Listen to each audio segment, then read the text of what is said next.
Hello everyone, welcome to you all study for math. तो चलिए कुछ ज्ञान बांटना शुरू करते हैं।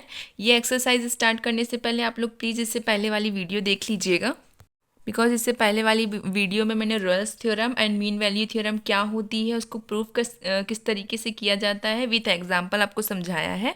तो प्लीज़ पहले आप लोग वो वीडियो जाके देखिए, उसके बाद ये एक्सरसाइज स्टार्ट कीजिएगा। ओके, इंट्रोडक्शन इसीलिए बनाया जाता है क्योंकि वो एक्सरसाइज से रिलेटेड होता है, तो वो वीडियो देखना बहुत ज़रूरी है। इसलिए आप लोग पहले वो वीडियो देखिए, उसके बाद 5.8 एक्सरसाइज स्टार्ट कीजिएगा। क्वेश्चन नंबर 1 है, verify Rolle's theorem for the function F X equals to X square plus 2x minus 8, जहाँ पे हमारा इंटरवल कहाँ पे एग्जिस्ट हो रहा है, -4 से 2 में। ठीक है, हमारा सॉरी -4 से 2 तक में हमारा जो इंटरवल है, क्लोज इंटरवल, वो एग्जिस्ट कर रहा है। क्लोज इंटरवल इस तरीके से होता है, ओपन इंटरवल इस तरीके से होता है। ठीक है, ये क्लोज्ड है, ये ओपन है। यहाँ तक समझ में आ गया। अब देखिए, हमको जो है रॉयल्स थ्योरम एग्जिस्ट करना बताना है। इसका मतलब हमको क्या क्या फाइंड करना है। सबसे पहली स्टेप हमको कंटिन्यूस बताना है, दूसरी स्टेप हमको डिफरेंशिएबल बताना है, third step F A equals to F B बताना है। जब ये तीनों स्टेप जो है वो वेरीफाई करती हैं तो हमको लिखना है कि हमारी जो रॉयल्स थ्योरम है एक तरीके से एग्जिस्ट हो चुकी है। अब अगर ये एग्जिस्ट है तो हमको इंटरवल फाइंड करने हैं कि क्या हमारा जो फंक्शन है वो ओपन इंटरवल में एग्जिस्ट करता है या नहीं, मतलब उसकी जो वैल्यू है वो ओपन इंटरवल में किसी भी दो पॉइंट्स के बीच में आ रही है या नहीं आ रही। यहाँ तक समझ में आ गया। तो देखिए, हमारा फंक्शन क्या है, F X equals to X square plus 2x minus 8। आपको फंक्शन देख के समझ में आ रहा है कि ये पॉलिनोमिनल फंक्शन है, और अगर फंक्शन पॉलिनोमिनल फंक्शन होता है तो वो डिफरेंशिएबल भी होता है और कंटिन्यूस भी होता है। ये तो मैंने आपको पहले ही बता रखा है। तो बस स्टेप 1 में लिखेंगे फंक्शन इज़ अ पॉलिनोमिनल फंक्शन, और अगर फंक्शन जो है वो पॉलिनोमिनल फंक्शन है सो इट्स कंटिन्यूस। तो वो कंटिन्यूस होगा किस पॉइंट पे, at a interval, at a close interval -4 to 2। बच्चे क्या करते हैं, दोनों में हमारा ओपन इंटरवल यूज़ कर देते हैं। नहीं, कंटिन्यूस में हमेशा क्लोज्ड इंटरवल यूज़ होगा, डिफरेंशिएबल में हमेशा ओपन इंटरवल यूज़ होता है।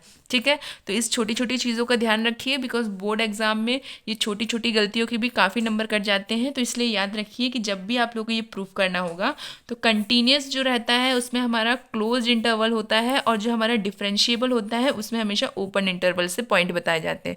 ओके, तो यहाँ पे जो फंक्शन है हमारा पॉलिनोमियल फंक्शन, इसलिए फंक्शन कंटिन्यूस है at a close interval of -4 to 2। ये समझ में आ गया। सेकंड स्टेप, फंक्शन अगर कंटिन्यूस है मतलब डिफरेंशिएबल है, क्योंकि पॉलिनोमियल फंक्शन जो है वो दोनों कंडीशन को वेरीफाई करता है। So step 2 is function is a polynomial function, so it's differentiable at a open interval -4 to 2।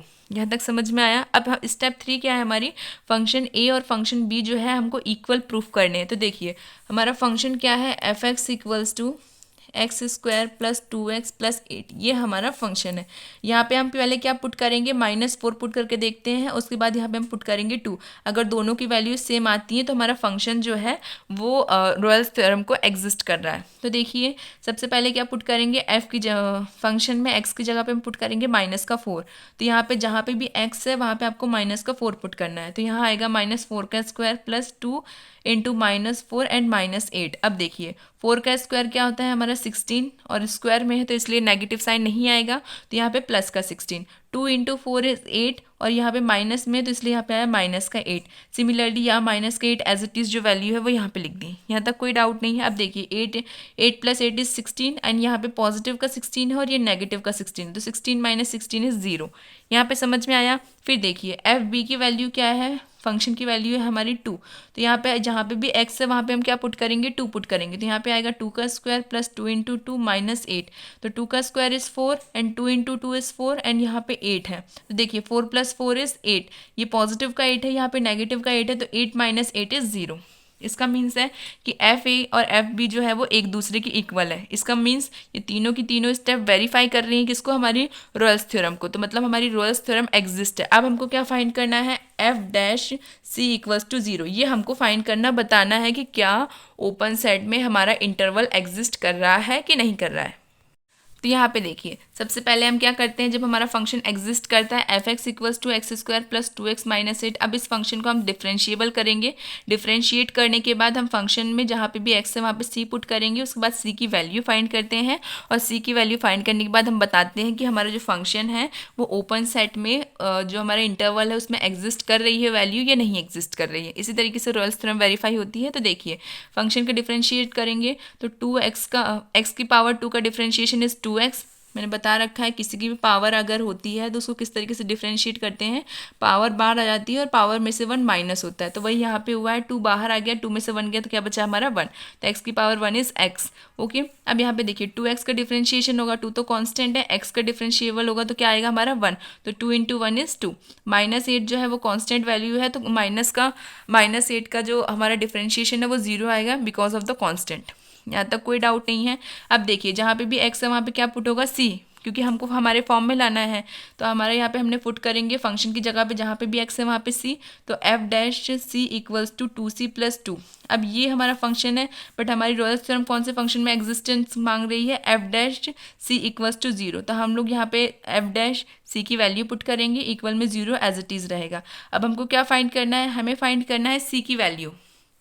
यहाँ पे जो है प्लस का 2 है, देखिए आप लोग यहाँ पे मैंने गलती से c लिख दिया, यहाँ पे है 2c प्लस 2। ओके, अब ये जो प्लस का 2 है इक्वल के उधर जाएगा तो किसमें चेंज हो जाएगा, माइनस में, और फिर यहाँ पे जो मल्टीप्लाई में 2 है ये भी उधर जाएगा तो किसमें चेंज हो जाएगा, डिवाइड में। ओके, यहाँ पे देख लीजिए ये पॉजिटिव का है, इक्वल के उधर गया तो नेगेटिव में आ गया, ये डिवाइड में है, इक्वल के उधर जाएगा तो अपॉन में आ जाएगा, तो 2 से 2 कैंसिल हो जाएगा, तो यहाँ पे हमारा क्या बचेगा, माइनस का 1। अब जो माइनस का 1 है वो क्या हमारे ओपन इंटरवल -4 से 2 तक में एग्जिस्ट कर रहा है, हाँ, क्योंकि यहाँ पे -4 -3 -2 -1 0 1 एंड 2 ये पूरे के पूरे ओपन सेट में ये वैल्यूज़ है हमारी। तो आप लोग देखिए -1 इनके बीच में आ रहा है, हाँ आ रहा है, मतलब एग्जिस्ट कर रहा है। इसका मीन्स ये है कि हमारी रॉयल्स थ्योरम जो है वो एग्जिस्ट कर रही है, फंक्शन जो है वो पूरा का पूरा सेटिस्फाइड कर रहा है हमारी इक्वेशन को। यहाँ तक कोई डाउट नहीं है, इसी को हम कहते हैं रॉयल्स थ्योरम। अब हम देखते हैं question number 2। Examine if Rolle's theorem is applicable to any of the following function. Can you say something about the converse of Rolle's theorem from this example? देखिए हमसे सबसे पहले क्या कहा गया है कि एग्जामाइन करना है कि ये क्या रॉयल्स थ्योरम एप्लीकेबल है इन फॉलोइंग फंक्शंस पे, एंड कैन यू से something about the converse of Royals theorem from this example. इसका मीन ये है कि हमको रॉयल्स थ्योरम वेरीफाई करके बताना है कि क्या इन 3 एग्जाम्पल पे ये एग्जिस्ट कर रही है या नहीं कर रही है, ठीक है, यही हमको बताना है। तो हम एक एक की वैल्यू लेके चलेंगे और देखेंगे क्या हमारी रॉयल्स थ्योरम एग्जिस्ट करती है या नहीं करती है। सबसे पहले आप लोग इन दोनों फंक्शंस में देखिए, ये इंटरवल्स हैं, इंटरवल्स वैल्यूज़ जो रहती हैं वो कभी भी कंटिन्यूस नहीं होती है, कंटिन्यूस नहीं होंगी मतलब वो डिफरेंशिएबल भी नहीं होंगी, और अगर वो कंटिन्यूस और डिफरेंशिएबल नहीं है इसका मतलब साफ है कि वो रॉयल्स थ्योरम में एग्जिस्ट नहीं करेंगी। तो ये जो 2 वैल्यूज़ है ये तो हमारी रॉयल्स थ्योरम में एग्जिस्ट नहीं कर रही, क्वेश्चन में ही दिख रहा है। ये जो 3rd वैल्यू है ये पॉलिनोमियल फंक्शन को एग्जिस्ट करती है, इसका मतलब ये वाली जो वैल्यू है ये रॉयल्स थ्योरम को एग्जिस्ट कर सकती है। तो चलिए सॉल्व करके देखते हैं। फंक्शन 1 के लिए हम क्या लिखेंगे, F X equals to interval of X is not continuous also not differentiable. Function जो है वो हमारा कंटिन्यूस नहीं है और डिफरेंशिएबल भी नहीं है। मैंने रीज़न बता दिया क्योंकि ये इंटरवल फंक्शन है और इंटरवल फंक्शन जो है वो कभी भी कंटिन्यूस और डिफरेंशिएबल नहीं होता है, ठीक है। इसलिए यहाँ पे हम साफ साफ लिख देंगे कि function is not continuous also not a differentiable, so Rolle's theorem is not exist या नॉट सेटिस्फाइड। ओके, यहाँ पे समझ में आ गया। सेकेंड वाला देखिए, सेकेंड वाला भी सेम है, बस यहाँ पे पॉइंट चेंजेस है, लेकिन हमारा फंक्शन तो इंटरवल में ही दिया हुआ है तो इसका मतलब यहाँ पे भी वही रीज़न आएगा।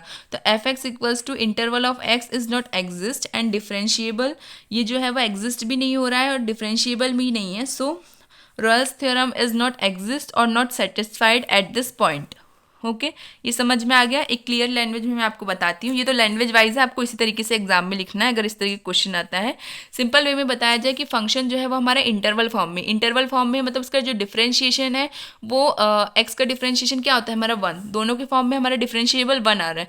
बट कभी भी कोई भी फंक्शन अगर इंटरवल फॉर्म में होता है तो वो कभी भी कंटिन्यूस और डिफरेंशिएबल नहीं होता है, इसी कारण से हम यहाँ पर डायरेक्टली अप्लाई कर रहे हैं। अगर फंक्शन जो है हमारा कंटिन्यूस और डिफरेंशिएबल नहीं है तो रॉयल्स थ्योरम का सबसे पहला और सेकेंड स्टेप तो यही है कि क्या फंक्शन कंटिन्यूस है और डिफरेंशिएबल है, अगर है तब जाके हम एफ ए एंड बी को फाइंड करते हैं, एंड उसके बाद जो है हम F dash C equals to 0 को फाइंड करते हैं और बताते हैं कि हमारे ओपन सेट में इसकी वैल्यू एग्जिस्ट कर रही है कि नहीं कर रही है।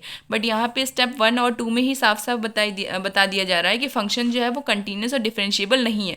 फंक्शन कंटिन्यूस नहीं है, डिफरेंशिएबल नहीं है, इसका मतलब वो रॉयल्स थ्योरम को एग्जिस्ट नहीं कर रहा है। यहाँ तक समझ में आ गया? यही हमारे दोनों के दोनों ए एंड बी पॉइंट में यही रीज़न है, वो मैंने आपको यहाँ पे बता भी दिया है। अब देखिए क्वेश्चन नंबर जो हमारा पार्ट थर्ड है वो आप लोग देखिए। पार्ट थर्ड में क्या है, फंक्शन जो है हमारा पॉलिनोमियल फंक्शन है, अलजेब्रिक फंक्शन है, इसका मतलब पॉलिनोमियल फंक्शन को एग्जिस्ट कर रहा है। तो इसमें हम स्टेप 1 देखेंगे। फंक्शन जो है वो पॉलिनोमियल फंक्शन है, सो फंक्शन जो है वो कंटिन्यूस भी होगा, ठीक है, क्योंकि फंक्शन पॉलिनोमियल फंक्शन है तो वो कंटिन्यूस भी होगा, डिफरेंशिएबल भी होगा। So it's continuous at X belongs to, यहाँ पे क्लोज इंटरवल है, ओके, तो F belongs to close interval 1 and 2, okay.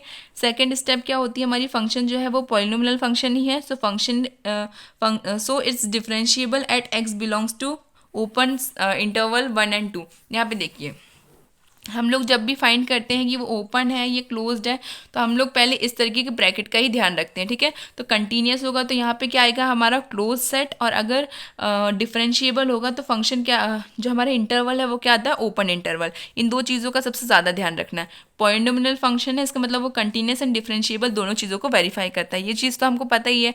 Third step क्या होती है कि एफ ए और एफ बी जो है वो एक दूसरे की इक्वल आनी चाहिए। तो हमारा फंक्शन क्या है यहाँ पे, एक्स स्क्वायर माइनस 1, ये हमारा फंक्शन है।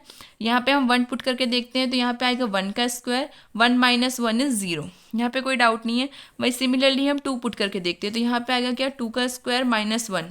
तो आप लोग देखिए 2 का स्क्वायर इज 4, 4 माइनस 1 इज 3, ठीक है। तो यहाँ पे फंक्शन की वैल्यू हमारी क्या आ रही है, 3 आ रही है, और यहाँ पे हमारी फंक्शन की वैल्यू 0 आ रही है। इसका मतलब क्या हुआ कि एफ ए और एफ बी की जो वैल्यूज़ है वो एक दूसरे के इक्वल नहीं है, और अगर इक्वल नहीं है तो जो हमारा पॉलिनोमियल फंक्शन है या जो हमारी ये जो रॉयल्स थ्योरम है वो एग्जिस्ट नहीं करेगी, बिकॉज उसमें सारी की सारी स्टेप्स जो है वो वेरीफाई होती हैं, तभी जाके हमारा रॉयल्स थ्योरम जो है वो एग्जिस्ट करता है। बट यहाँ पे हमारा कंटिन्यूस है, फंक्शन डिफरेंशिएबल है, लेकिन एफ ए जो है वो एफ बी की इक्वल नहीं है, इसका मतलब हमारा फंक्शन जो है वो एग्जिस्ट नहीं कर रहा है। देखिए क्वेश्चन नंबर थर्ड जो है, इफ़ अ फंक्शन जिसके क्लोज इंटरवल पॉइंट्स हैं हमारे -5 से 5 तक, जो कि रियल नंबर को बिलोंग कर रहे हैं, इज़ अ डिफरेंशिएबल फंक्शन, वो जो है हमारा डिफरेंशिएबल फंक्शन है। And if F dash x जो हमारा मतलब फंक्शन है उसका differentiable part does not vanish, vanish का मीन्स होता है कि जो हमारा डिफरेंशिएबल पार्ट है वो 0 के इक्वल है, उसको हम कहते हैं डज नॉट वैनिश। इतना समझ में आ गया।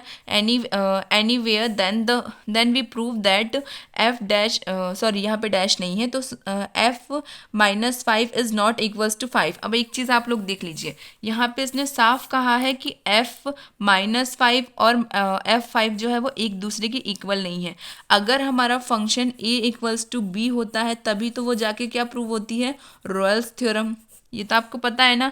और यहाँ पे हमसे रॉयल्स थ्योरम का ही पूछ रहा है, तो यहाँ पे साफ दिख रहा है कि हमारा फंक्शन ए और सॉरी हमारे जो पॉइंट ए है वो पॉइंट बी की इक्वल नहीं है। जब हमारा इंटरवल फंक्शन जो है एक दूसरे की इक्वल नहीं होता है तब हमारा रॉयल्स थ्योरम जो है वो एग्जिस्ट नहीं करती है। वैनिश का मीन्स ये होता है कि जो हमारा फंक्शन है वो 0 के इक्वल है, ठीक है, डिफरेंशिएबल जो फंक्शन है वो हमारे 0 के इक्वल है। यहाँ पे लैंग्वेजिंग की प्रॉब्लम के कारण से बच्चे नहीं समझ पाते हैं, तो आप लोग समझ लीजिए, क्योंकि पैटर्न हमेशा बोर्ड एग्जाम का सेम ही होता है एनसीईआरटी से। क्वेश्चन की वैल्यूज चेंज होती है एनसीईआरटी क्वेश्चंस में, क्वेश्चन पूरा चेंज नहीं होता, सिर्फ वैल्यूज चेंज होती है, पैटर्न सेम ही रहता है। तो कभी भी फंक्शन मतलब इस तरीके से लिखा हुआ आ जाए कि F dash x does not vanish anywhere, does not vanish anywhere मतलब जो हमारा फंक्शन है डिफरेंशिएबल फंक्शन वो 0 के इक्वल है, उसी को कहते हैं डज नॉट वैनिश। इसलिए मैंने यहाँ पे साइड में लिख भी दिया ताकि आप लोग कंफ्यूज ना हो, ठीक है। यहाँ पे एक क्लियर हिंट आप लोगों को दे दी गई है कि जो हमारा फंक्शन है वो रॉयल्स थ्योरम एग्जिस्ट नहीं करेगा, ठीक है। अब हमको उसको प्रूव भी करना है, सिर्फ इसके हिसाब से तो हम नहीं लिख सकते हैं। तो देखिए यहाँ पे मैंने पहले ये बता दिया है कि जो वैनिश है लैंग्वेज जो है वो किस तरीके से यहाँ पे फॉर्म हुई है। तो F dash X equals to 0, function क्या है हमारा -5 से 5 तक है, हमारा क्लोज्ड इंटरवल जो कि आर से बिलोंग कर रहा है, ये क्वेश्चन में गिवन था वही लिखा गया है। Function is continuous in A B, function जो है वो हमारा कंटिन्यूस और डिफरेंशिएबल है, क्योंकि यहाँ पे लिखा गया नहीं है कि फंक्शन है क्या। अगर फंक्शन का डिफरेंशिएशन हो रहा है मतलब वो किसी पॉइंट 1 2, अगर यहाँ पे डिफरेंशिएबल 0 आ रहा है इसका मतलब हमारा जो फंक्शन है वो कांस्टेंट रहा होगा। इतना समझ में आ गया तो हम ये एज्यूम कर लेते हैं कि function is continuous in A B. हमारे क्लोज्ड इंटरवल ए बी में फंक्शन कंटिन्यूअस भी था और डिफरेंशिएबल है किसमें, ओपन इंटरवल में।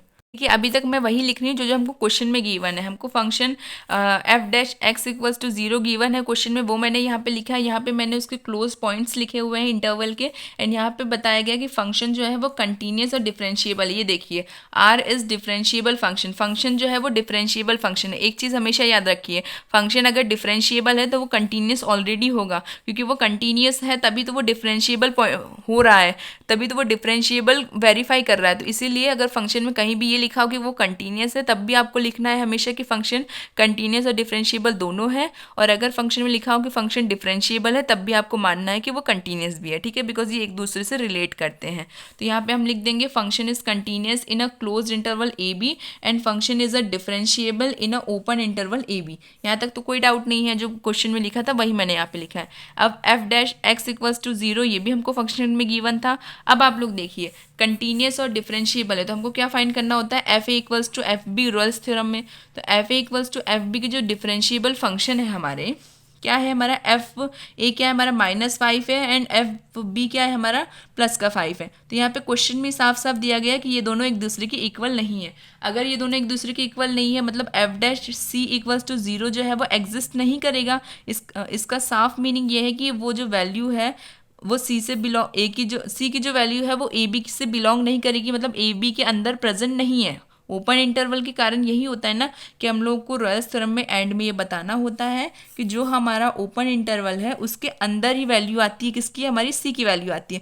बट यहाँ पे वो वेरीफाई नहीं हो रही है, क्यों, क्योंकि F dash C equals to 0 जो है वो कंडीशन को वेरीफाई नहीं कर रहा है, और F A is not equal, F A function A जो है वो फंक्शन बी के इक्वल नहीं है। इसका मतलब हमारा रॉयल्स थ्योरम जो है वो एग्जिस्ट नहीं कर रही। इस तरह के क्वेश्चन जनरली एग्जाम में नहीं आते हैं बिकॉज ये काफ़ी छोटा क्वेश्चन है और इसका कोई खास लॉजिक दिख नहीं रहा है क्वेश्चन में, कोई टफ वगैरह भी नहीं है, काफ़ी ईजी है। हमको इसी चीज़ को देख के समझ में भी आ गया कि फंक्शन जो है वो हमारा कंटिन्यूस तो है, डिफरेंशिएबल तो है। यहाँ पे दिखा दिया है क्वेश्चन में कि फंक्शन डिफरेंशिएबल है और कंटिन्यूस, इसलिए हमने उसको एज्यूम कर लिया है, ठीक है।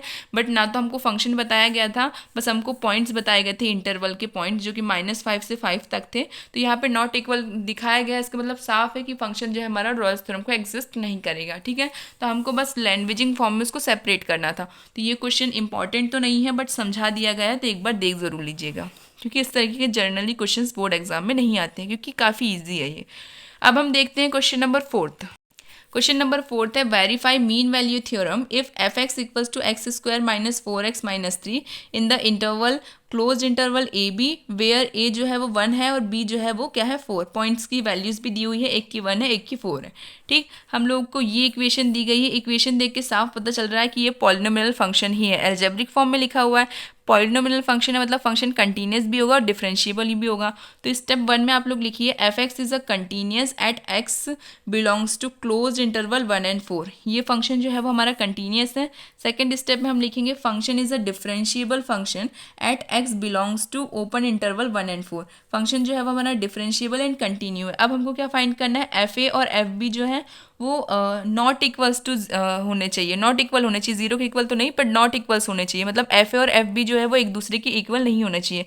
इसका क्लियर मीनिंग ये है कि जो हमारा फंक्शन है इसमें अगर हम ए की वैल्यू पुट करें तो ए और बी की वैल्यूज जो है वो एक दूसरे के इक्वल नहीं आनी चाहिए। तो देखिए हम लोग पुट करके देखते हैं, इसलिए क्योंकि हमको क्या फाइंड करना है, मीन वैल्यू थ्योरम। अभी तक हम फाइंड करे थे रॉयल्स थ्योरम, तो वहाँ पे क्या था कि ए और बी जो फंक्शन है वो इक्वल आ रहे थे। क्वेश्चन में हमेशा ध्यान रखिए कि आपको कौन सी थ्योरम प्रूफ करने को वो बोल रहा है। बच्चे गलती कर देते हैं, सोचते हैं कि मीन वैल्यू थ्योरम और रॉयल्स थ्योरम एक ही है, तो हम लोग कई बार रॉयल्स थ्योरम का सॉल्यूशन लिख के आ जाते हैं जबकि हमको उससे पूछा मीन वैल्यू थ्योरम के बारे में जाता है। इसलिए हमेशा क्वेश्चन को पहले ध्यान से पढ़िए बोर्ड एग्जाम में, उसके बाद सॉल्यूशन करिए, ठीक है। ये छोटी छोटी सी मिस्टेक्स जो है जल्दी जल्दी में एक्साइटमेंट के कारण से हो जाती हैं, तो हमेशा ध्यान रखा करिए। अब यहाँ पे हम पहले क्या फाइंड करेंगे, एफ ए की वैल्यू क्या है हमारी 1। फंक्शन क्या है हमारा एक्स स्क्वायर -4x - 3। यहाँ पे जहाँ पे भी एक्स है वहाँ 1 पुट होगा, 1 का स्क्वायर -4 × 1 माइनस का 3। तो देखिए 4 - 3 इज 7, 7 में से 1 माइनस होगा तो क्या आएगा हमारा -6। अब हम देखेंगे एफ बी के लिए। तो हमारा बी क्या है, हमारा वैल्यू है हमारी बी की 4। तो यहाँ पे आप लोग रखिए 4, यहाँ पे आएगा 4 का स्क्वायर, 4 इंटू 4 एंड यहाँ पे माइनस का 3। 4 का square is 16, 4 into 4 is 16 and यहाँ पे क्या आएगा माइनस का 3। तो 16 माइनस 16 माइनस 3, ये हमारा सॉल्यूशन। 16 17 18 19, तो 19 में से 16 माइनस होगा तो कितना बचेगा हमारा माइनस का 3। ठीक है, यहाँ तक तो कोई डाउट नहीं है, बिकॉज 16 प्लस 3 इज माइनस का 19 एंड यहाँ पे क्या है हमारा प्लस का 16। तो माइनस के 19 में से प्लस का 16 माइनस होगा तो कितना आएगा हमारा माइनस का 3। देखिए बी की वैल्यू हमारी क्या आ गई माइनस का 3 और एफ ए क्या था हमारा माइनस का 6। मतलब एफ ए और एफ बी जो है वो एक दूसरे के इक्वल नहीं है, इसका मतलब वो मीन वैल्यू थ्योरम को वेरीफाई कर रहे हैं। मीन वैल्यू थ्योरम जो है वो सेटिस्फाइड कर रही है तीनों स्टेप्स को, यहाँ तक कोई डाउट नहीं है। अब हमको क्या लास्ट में फाइंड करना होता है, फॉर्मूले में वैल्यू पुट करनी होती है। तो हम लोग सबसे पहले क्या करेंगे, फंक्शन की डिफरेंशिएबिलिटी करेंगे। तो यहाँ पे देखिए इस फंक्शन का डिफरेंशिएशन करिए, F dash X equals to X square का differentiation is 2x minus 4x का डिफरेंशिएशन इज 4। अब यहाँ पे जहाँ पे भी x है वहाँ पे क्या पुट होगा, c पुट होगा। तो F dash c equals to यहाँ पे आएगा 2c माइनस 4। यहाँ पे तो कोई डाउट नहीं है क्योंकि डिफरेंशिएशन करना अब हमको आता है, अभी तक सिखा दिया तो ये काफ़ी ईजी था। अब हमको क्या करना है, डायरेक्टली फॉर्मूले में पुट करना है। फॉर्मूला क्या है हमारा मीन वैल्यू थ्योरम का, F dash C equals to F B minus F A upon B minus A. यहाँ पे एफ बी और एफ ए में जो है ये हमारी वैल्यूज आएंगी -6 and -3 and F A and B और ए में जो हमारे पॉइंट्स थे इंटरवल के 4 एंड 1 वो आएंगे। ठीक है, तो यहाँ पे देखिए एफ डैश सी की जो वैल्यू है वो क्या है हमारी 2 माइनस 4। यहाँ पे जो हमारा फंक्शन की वैल्यू एफ बी की फंक्शन की वैल्यू क्या है हमारी माइनस का 3। यहाँ पे एफ ए की फंक्शन की वैल्यू क्या है हमारा माइनस का 6 एंड बी का वैल्यू क्या है हमारी 4, ए की वैल्यू है हमारी 1। सॉल्व करते हैं, यहाँ पे क्या होगा 6 माइनस में 2 टाइम्स है, माइनस में तो यहाँ पे आ जाएगा प्लस। तो -3 प्लस का 6 इज प्लस का 3 एंड अपॉन में 3 एज इट इज। 4 में से 1 जाएगा तो क्या बचेगा हमारा 3 ही बचेगा। अब देखिए 3 से 3 कैंसिल आउट हो जाएगा तो क्या बचेगा हमारा 1 एंड 2c माइनस 4। अब ये जो 4 है माइनस का है, इक्वल किधर जाएगा तो पॉजिटिव में चेंज हो जाएगा। तो 4 + 1 इज 5 एंड ये जो 2 है ये भी मल्टीप्लाई में है, इक्वल किधर जाएगा तो किसमें आ जाएगा डिवाइड में। तो c इक्वल्स टू 5/2। इसको सॉल्व करेंगे डिवाइड करके तो क्या आएगा हमारा वैल्यू जो आएगी वो होगी 2.5। 2.5 जो है वो हमारे ओपन इंटरवल में एग्जिस्ट कर रही है, बिकॉज यहाँ पे कौन कौन से पॉइंट है 1 2 3 एंड 4। तो यहाँ पे वैल्यू क्या आई हमारी 2.5, मतलब 2 और 3 के बीच की जो वैल्यू है वही हमारा क्लोज इंटरवल ओपन इंटरवल में एग्जिस्ट कर रही है। कौन सी वैल्यू 2.5, बिकॉज वैल्यू जो है वो 1 और 4 के बीच की है। ठीक है, अगर बीच की वैल्यू है मतलब मीन वैल्यू थ्योरम जो है वो एग्जिस्ट कर रही है। सो यहाँ पे हम लोग लिख भी देंगे, so mean value theorem exist और सेटिस्फाइड। ठीक है, जो हमारी मीन वैल्यू थ्योरम है वो एग्जिस्ट कर रही है, सारी इक्वेशन या सारे स्टेप्स को वो सेटिस्फाई कर रही है। आई होप यहाँ तक कोई डाउट नहीं है, बस फॉर्मूले में अप्लाई करके सॉल्यूशन निकाला है। ठीक है, डाउट बस कहाँ पे आता है, आप लोग ये नहीं समझ पाते हैं। तो यहाँ पे इसका क्लियर मीनिंग होता है, मैंने बता रखा है कि यहाँ पे हमेशा ओपन इंटरवल यूज होता है। ओपन इंटरवल का मीनिंग होता है कि अंदर कोई भी वैल्यू होती है, जैसे मान लीजिए यहाँ पे 1 और 8 है और हमारी जो वैल्यू है वो 7.6 आई है, तो ये जो वैल्यू है इसमें एग्जिस्ट करेगी। अगर यहाँ पे आ जाती है हमारी वैल्यू 12 तो यहाँ पे ये एग्जिस्ट नहीं करती, बिकॉज ये इंटरवल से बाहर जा रही थी। ओपन इंटरवल का मीन्स होता है कि जो हमारी वैल्यू आएगी वो हमारे पॉइंट के अंदर ही होनी चाहिए, उसी को हम कहते हैं ओपन इंटरवल। ओके, यहाँ तक आपको समझ में आ गया। अब हम देखते हैं क्वेश्चन नंबर 5। देखिए क्वेश्चन नंबर 5 क्या है, verify mean value theorem if function is x³ minus 5x² minus 3x in the interval A B. यहाँ पे कौन सा इंटरवल है हमारा, क्लोज इंटरवल ए बी है, वेयर ए की वैल्यू क्या है हमारी 1 है, बी की वैल्यू हमारी 3 है। फाइंड ऑल, हमको सारी जो डिफरेंशिएशन वैल्यूज़ हैं उसको फाइंड करके बताना है कि क्या ये इंटरवल एग्जिस्ट कर रहा है मीन वैल्यू थ्योरम में या नहीं कर रहा है। ओके, हमको मीन वैल्यू थ्योरम प्रूफ करके दिखानी है। मीन वैल्यू थ्योरम किस तरीके से प्रूफ करते हैं ये सब आपको मैंने पहले इंट्रोडक्शन में बता दिया है, तो डायरेक्टली हम आंसर से शुरू करते हैं। सो यहाँ पे ये है हमारा function x³ minus 5x² minus 3x। First of all हम फाइंड करते हैं कि क्या ये फंक्शन कंटिन्यूस है, दूसरा हम फाइंड करते हैं क्या ये फंक्शन डिफरेंशिएबल है, देन हमारा F A and F B जो है वो एक दूसरे की इक्वल नहीं होना चाहिए, तभी वो मीन वैल्यू थ्योरम को वेरीफाई करते हैं। यहाँ तक तो किसी को कोई डाउट नहीं है। तो देखिए step 1, function is a polynomial function. Function जो है वो एल्जेब्रिक फॉर्म में है, एल्जेब्रिक फॉर्म में है तो मतलब फंक्शन जो है वो पॉलिनोमियल फंक्शन है। So function is a continuous eight close interval 1 और 3। जो हमारा फंक्शन है वो कंटिन्यूस है क्लोज इंटरवल पे, जो कि क्या है 1 और 3 के पॉइंट के बीच में है। स्टेप 2 है function is a differentiable function. Function जो है वह हमारा डिफरेंशिएबल फंक्शन है at a open interval. Open interval में ओपन इंटरवल की वैल्यूज़ क्या है हमारी 1 और 3 में। ओके, यहाँ तक तो कोई डाउट नहीं है। देखिए एक चीज़ हमेशा याद रखिए, जब भी कंटिन्यूस होगा तो जो हमारा इंटरवल है वो क्लोज्ड होगा, और जब भी डिफरेंशिएबल होगा तो जो हमारा इंटरवल है वो ओपन होगा। यहाँ तक समझ में आ गया आपको? ओपन के लिए इस तरीके का साइन यूज़ करते हैं, क्लोज्ड के लिए इस तरीके का बॉक्स का साइन यूज़ करते हैं। इसमें डाउट मत कीजिएगा, बिकॉज एग्जामिनर एक एक चीज़ के नंबर काट लेते हैं बोर्ड एग्जाम में। थर्ड स्टेप है हमारी F A is not equals to F B. जब ये दोनों एक दूसरे के इक्वल नहीं होंगे तभी जाके मीन वैल्यू थ्योरम वेरीफाई होगी। ओके, सो यहाँ पे हम देखते हैं फंक्शन हमारा क्या है, x cube minus 5x² minus 3x। यहाँ पे 1 पुट कर दीजिए। यहाँ पे आएगा 1 का क्यूब, 5 इंटू 1 का स्क्वायर माइनस 3 इंटू 1। तो यहाँ पे आएगा 1, 5 का 1 से मल्टीप्लाई इज 5 एंड 3 का 1 से मल्टीप्लाई तो 3। तो 5 + 3 इज 8, 8 में से 1 जाएगा तो क्या बचेगा हमारा माइनस का 7। यहाँ तक तो कोई डाउट नहीं है। सिमिलरली देखिए b क्या है हमारा, b की वैल्यू है हमारी 3। तो यहाँ पे हम लोग फंक्शन में 3 पुट करेंगे। यहाँ पे आएगा 3 का स्क्वायर, 3 का क्यूब माइनस 5 इंटू 3 का स्क्वायर एंड माइनस 3 इंटू 3। तो देखिए 3 का क्यूब होता है 27, 5 इंटू 3, 5 इंटू 3 9 इंटू 5। यहाँ पे आएगा 3 का स्क्वायर है ना, तो यहाँ पे आ जाएगा हमारा 9।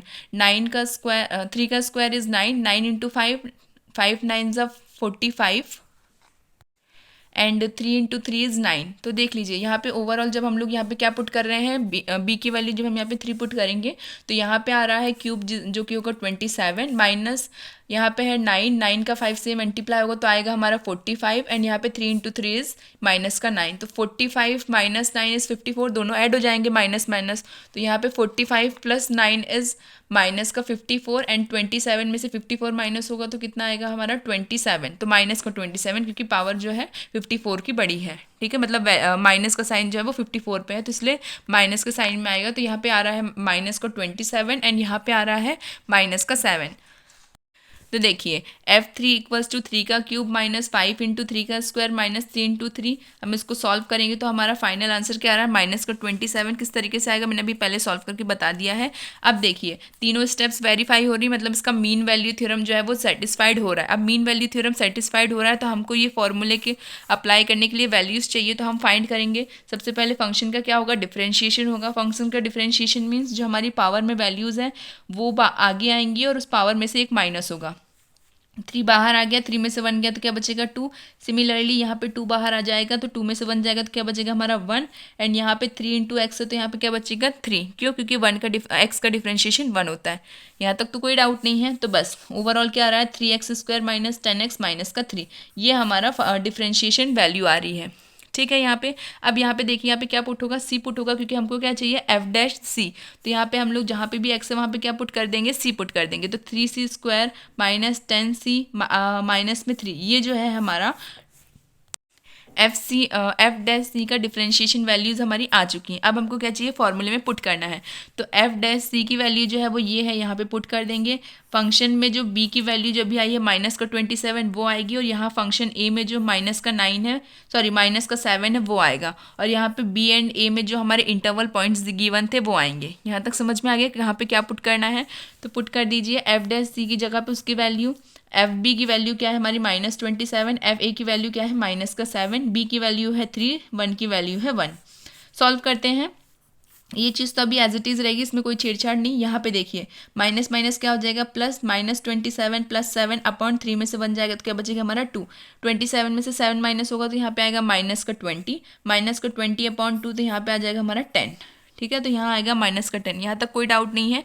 फिर देखिए अब ये जो वैल्यू है इसमें से एक एक करके वैल्यूज़ उधर जाएंगी। क्यों, क्योंकि हमको क्या चाहिए, सी की वैल्यू चाहिए। तो आप लोग पहले यहाँ पे देखिए कि यहाँ पे कहीं फैक्टराइजेशन मेथड यूज़ हो सकती है, मतलब हम लोग इसको सेपरेट करके सॉल्व कर सकते हैं। तो यहाँ पे हम फैक्टराइजेशन मेथड का यूज़ करेंगे। तो क्या करेंगे, ये जो 10 है इसको उधर भेजेंगे, इक्वल के इधर लेफ्ट साइड में भेजेंगे, जिसके कारण से क्या होगा हमारी इक्वेशन में राइट हैंड साइड में 0 आ जाएगा और बाकी इक्वेशन जो है वो अलग से सेपरेट होकर आ जाएंगी। 10 में से 3 जाएगा तो क्या बचेगा हमारा 7। तो यहाँ पे देखिए 3c² minus 7c minus 3c plus 7, इतने में कोई डाउट नहीं है।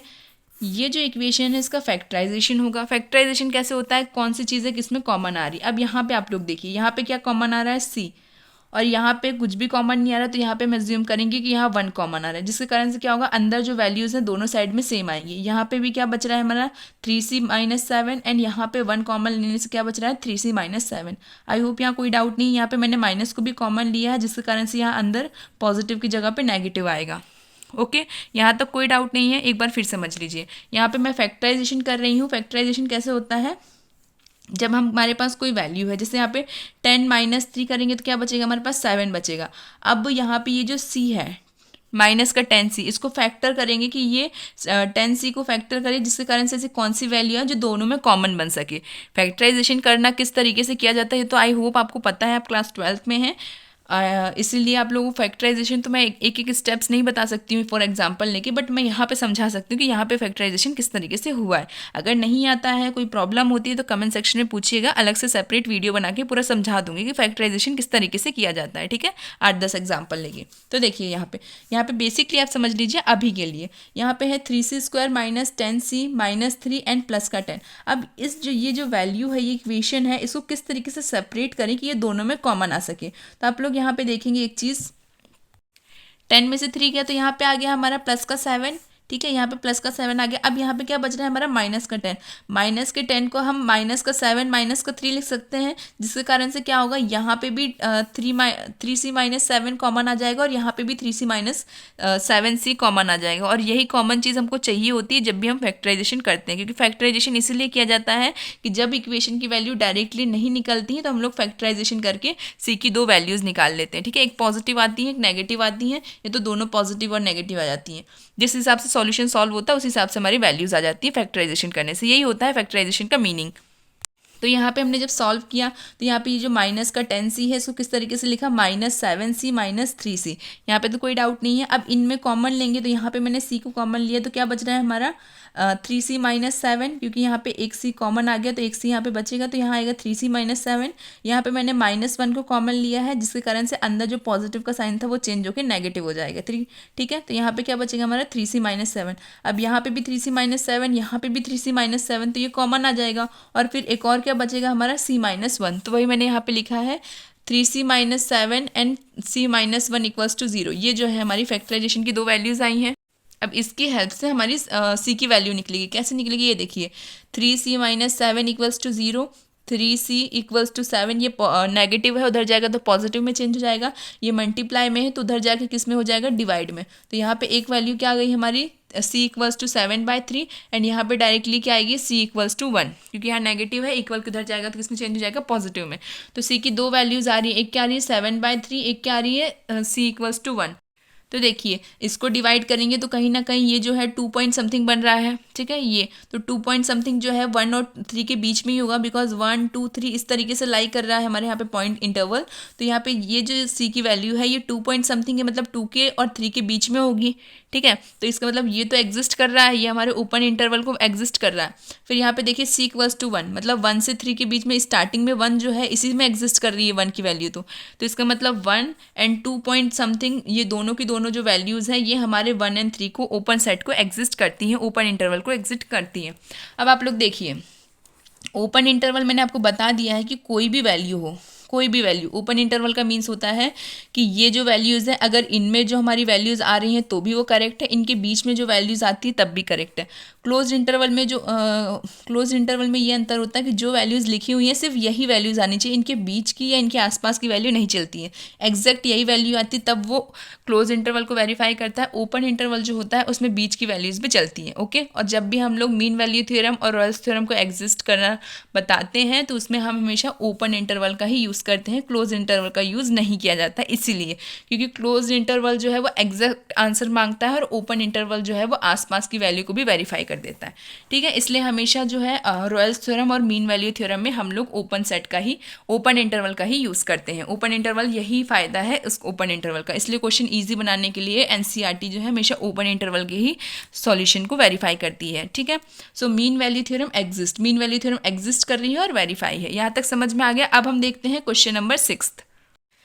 Examine the mean value theorem for all 3 functions given in the above exercise 2। देखिए यहाँ पे एक्सरसाइज मतलब यही इसी एक्सरसाइज में क्वेश्चन नंबर जो 2 है उसमें जो हमको क्वेश्चंस बोले गए थे, मतलब 3 क्वेश्चंस उसमें दिए गए थे, वो सारे क्वेश्चंस जो है वो हमने किस पे फाइंड किए थे, रॉयल्स थ्योरम में हमने फाइंड किए थे। अब यहाँ पे वो बोल रहा है कि आपको मीन वैल्यू थ्योरम के हिसाब से बताना है कि क्या वो मीन वैल्यू थ्योरम में एग्जिस्ट करती हैं या नहीं करती हैं। तो देखिए फर्स्ट वाला तो है इंटरवल में है, इसका मतलब वो कंटिन्यूस नहीं है, डिफरेंशिएबल नहीं है। मैंने पहले ही बता रखा है कि मीन वैल्यू थ्योरम और रॉयल्स थ्योरम में कहाँ पे चेंजेस आता है, F A equals to B ये रॉयल्स थ्योरम में होता है, not equals to F and B तो वो मीन वैल्यू थ्योरम होता है। मतलब उसकी स्टेप 3 में अंतर है, स्टेप 1 एंड 2 तो सेम होती है। इसका मतलब ये फंक्शन भी हमारा जो है वो इंटरवल में है फंक्शन, तो function is not continuous and differentiable. Function जो है हमारा ना तो कंटिन्यूस है ना तो डिफरेंशिएबल है, so mean value theorem does not exist. तो इसलिए हमारी mean value theorem 1 and 2 question में तो एग्जिस्ट, मतलब 1 एंड 2 पॉइंट पे तो एग्जिस्ट नहीं हो रही है, ठीक है। थर्ड में एग्जिस्ट होती है कि नहीं वो हम देखते हैं, लेकिन 1 एंड 2 पे एग्जिस्ट इसलिए नहीं होगी बिकॉज मीन वैल्यू थ्योरम की स्टेप 1 एंड स्टेप 2 वो भी यही कहती है कि फंक्शन कंटिन्यूस होना चाहिए और डिफरेंशिएबल होना चाहिए, और हमारा इंटरवल फंक्शन जो है वो कभी भी डिफरेंशिएबल और कंटिन्यूस नहीं होता है। दैट्स वाई ये मीन वैल्यू थ्योरम को एग्जिस्ट नहीं करेगी। यहाँ तक तो समझ में आ गया। अब हम देखते हैं थर्ड पॉइंट देखिए, F X equals to X square minus 1, जहाँ पे हमारा इंटरवल जो है ओपन इंटरवल 1 से 2 तक है, function is continuous and differentiable eight open interval 1 and 2, so mean value theorem is exist. तो मीन वैल्यू थ्योरम एग्जिस्ट कर रही है। एक चीज़ देखिए यहाँ पे, ये जो फंक्शन है ये हमारा पॉलिनोमियल फंक्शन है, क्लियरली दिख रहा है कि एल्जेब्रिक फॉर्म में है, मीन्स ये पॉलिनोमियल फंक्शन को वेरीफाई कर रहा है। तो फंक्शन अगर पॉलिनोमियल है तो फंक्शन कंटिन्यूस है एंड डिफरेंशिएबल है, यहाँ तक तो किसी को कोई डाउट नहीं है। इसका मतलब मीन वैल्यू थ्योरम हमारी एग्जिस्ट कर रही है। अब मीन वैल्यू थ्योरम एग्जिस्ट कर रही है तो F A is not equals to F B ये बताना है। तो आप लोग यहाँ पे देखिए, यहाँ पे हमको फंक्शन गिवन है एंड पॉइंट्स गिवन है, तो यहाँ पे पुट कर लीजिए। सबसे पहले क्या है हमारा, इसको डिफ्रेंशिएट करते हैं। यहाँ पे एक चीज़ देखिए, एफ ए की वैल्यू क्या है हमारे पास 1 है एंड एफ बी की वैल्यू क्या है हमारे पास 2 है, ठीक है। तो यहाँ पे वैल्यू पुट करके देखते हैं। ए क्या है हमारा 1, यहाँ पे 1 पुट कर दीजिए, 1 का स्क्वायर माइनस 1, 1 माइनस 1 इज 0। यहाँ पे 2 पुट करके देखते हैं, यहाँ पे आएगा हमारा 4, ठीक है। 2 इंटू 2 इज 4, 4 में से 1 माइनस होगा तो क्या आएगा हमारा 3। इसका मतलब ये दोनों एक दूसरे के इक्वल नहीं है, मतलब ये वाली जो कंडीशन है वो वेरीफाई कर रही है। तो स्टेप 1 से लेकर स्टेप 3 की mean value theorem conditions verified है, ठीक है। यहाँ तक समझ में आ गया। अब हमको क्या फाइंड करना होता है, हमको सी की वैल्यू फाइंड करनी होती है। तो यहाँ पे सी की वैल्यू फाइंड करने के लिए सबसे पहले जो फंक्शन है उसका डिफ्रेंशिएशन होगा, तो फंक्शन का डिफ्रेंशिएट कीजिए। पावर में है तो कौन सा फॉर्मूला लगता है, एक्स की power N, which is N बाहर एक्स में से एन बाहर एक्स की पावर एन माइनस 1। तो हमारा जो पावर है वो बाहर आ गई, 2 में से 1 माइनस होगा तो क्या बचेगा 1, तो एक्स की पावर 1 इज एक्स, ठीक है। यहाँ तक कोई डाउट नहीं है। जहाँ पे भी एक्स है वहाँ पे क्या पुट हो जाएगा, सी पुट हो जाएगा। F dash C equals to 2c। अब यहाँ पे हम क्या करेंगे, फॉर्मूला जो है वहाँ पे वैल्यूज़ को अप्लाई करेंगे। एफ डैश सी की जगह पे ये वाली वैल्यू आएगी, एफ बी की जगह पे हमारी जो फंक्शन हमने फाइंड किया है उनकी वैल्यूज़ आएंगी, एंड बी माइनस ए में जो हमारे इंटरवल्स के पॉइंट गिवन थे वो आएंगे। तो चलिए पुट करके देख लेते हैं। एफ डैश सी की जगह पे क्या आएगा 2c, which is equals to function b is 3, function a is 0, and यहाँ पे b क्या है हमारा 2 है, a क्या है हमारा 1 है। यहाँ तक कोई डाउट नहीं है। अब देखिए 3 माइनस 0 इज़ 3, 2 माइनस 1 इज़ 1, यहाँ तक कोई डाउट नहीं है। अब यहाँ पे क्या यहाँ पे जो मल्टीप्लाई में है 2, ये इक्वल के उधर जाएगा तो किस में चेंज हो जाएगा, डिवाइड में चेंज हो जाएगा। तो यहाँ c इक्वल्स टू क्या आ रहा है हमारा 3/2। अब ये 3/2 जो है वो जब हम लोग 2 का 3 से डिवाइड करेंगे तो ये 0.1 समथिंग आ रहा है, ये तो 1.5 समथिंग आएगा। 1.5 जो है वो 1 से 2 के बीच में लाई हो रहा है कि नहीं हो रहा है मतलब एग्जिस्टेड है। अब यहाँ पे एक चीज़ और देखिए, आप लोग बच्चे कंफ्यूज हो जाते हैं यही चीज़ समझते समय कि लाई हो रहा है कि नहीं। अब जैसे छोटी मोटी वैल्यू रहती है ना तो उनका डिवाइड डायरेक्टली आ जाता है, और बोर्ड एग्जाम में भी आप लोग बिल्कुल टेंशन मत लीजिए, बोर्ड एग्जाम में इस चीज़ का ध्यान रखा जाता है कि वैल्यू जो है हमेशा छोटी रहे ताकि बच्चों का आंसर जल्दी से आ सके। इसलिए जब भी आपको रॉयल्स थ्योरम या मीन वैल्यू थ्योरम निकालने के लिए बोर्ड एग्जाम में दिया जाएगा तो उसमें वैल्यू हमेशा छोटी ही रहेंगी, जिसके कारण से आप इजीली वेरीफाई कर पाएँ कि क्या वो उस इंटरवल के अंदर उसकी वैल्यू आ रही है या नहीं आ रही है, ठीक है। तो इसलिए कंफ्यूज बिल्कुल ना हो। ये वैल्यू हमारी आ रही है इसके अंदर तो इसका मतलब है so mean value theorem is exist. Mean value theorem जो है वह एग्जिस्ट हो रही है, उस पूरी इक्वेशन को ये सेटिस्फाई कर रही है, इसलिए ये मीन वैल्यू थ्योरम एग्जिस्टेड है। यहाँ तक समझ में आ गया। यहाँ पे हमारा मीन वैल्यू थ्योरम तो एग्जिस्टेड है लेकिन रॉयल्स थ्योरम एग्जिस्ट नहीं थी। क्वेश्चन नंबर 2 जो है उसी का हमने फिर से सॉल्व किया है मीन वैल्यू थ्योरम के अकॉर्डिंग। तो यहाँ पे मीन वैल्यू थ्योरम एग्जिस्टेड है, रॉयल्स थ्योरम एग्जिस्ट नहीं थी। ठीक है, यहाँ तक समझ में आ गया। आई होप आपको वीडियो अच्छी लगी हो। Thank you so much for watching my video. Keep watching, keep sharing. Thank you.